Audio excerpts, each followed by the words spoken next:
Police আমাদেরকে বলছে আপনারা রাস্তার ওই পারে চলে যান। কেন 144 জারি করা আছে? আমি জিজ্ঞেস করেছি পুলিশ আধিকারিককে, ওনারা বলছেন না 144 নেই।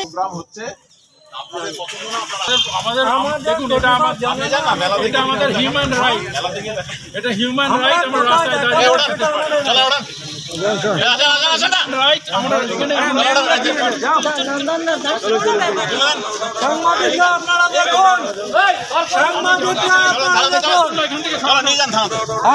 কিসের জন্য আপনি আমাদের ওঠাচ্ছেন?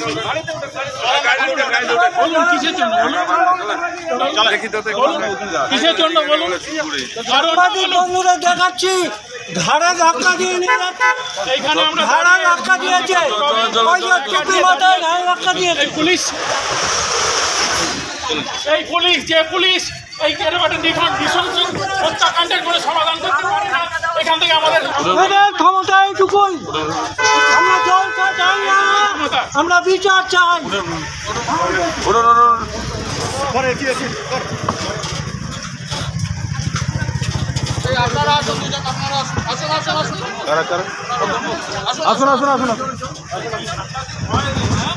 এত ভয়, এই কটা সাধারণ মানুষকে এত ভয়, খেলা হচ্ছে না, খেলা হচ্ছে না, গান হচ্ছে না। দশটা সাধারণ মানুষকে এত ভয় যে একটা প্ল্যাকার্ড নিয়ে দাঁড় করাতে দিতে পারেন না আপনারা? পুলিশ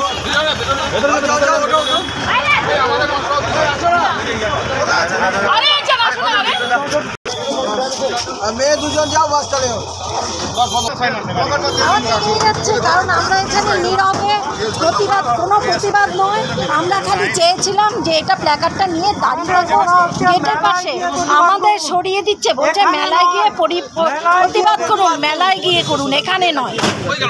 আমরা কারোর সাথে ঝগড়া করিনি, কারোর সাথে কাউকে ঢুকতে বাধা দেয়নি, কাউকে ঢুকতে, আমরা জাস্ট দাঁড়িয়েছিলাম গেটের পাশে। পুলিশ কি করলো? পুলিশ আমাদের জোর করে ধাক্কা দিয়ে এই ভ্যানে তুলে দিল। বলছে মেলায় গিয়ে কেন তুললো? ড্রাইভারটা গেল কেন তুললো? এখনো বলেনি, বলেছে গাড়িতে উঠুন। কি জন্য আপনারা কি করতে এসেছিলেন? আমরা এসেছিলাম শান্তিপূর্ণ প্রতিবাদ জানাতে, যে জলসা নয়, আমরা বিচার চাই।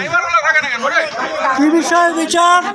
সারা পশ্চিমবঙ্গ, সারা ভারতবর্ষ জানে, 10টা দিনও হয়নি, দগদগে ঘা বুকের মধ্যে এখনো আমার ঘরের মেয়েকে ধর্ষণ করে হত্যা করা হয়েছে। এটা জলসা করার সময়, জানার সময়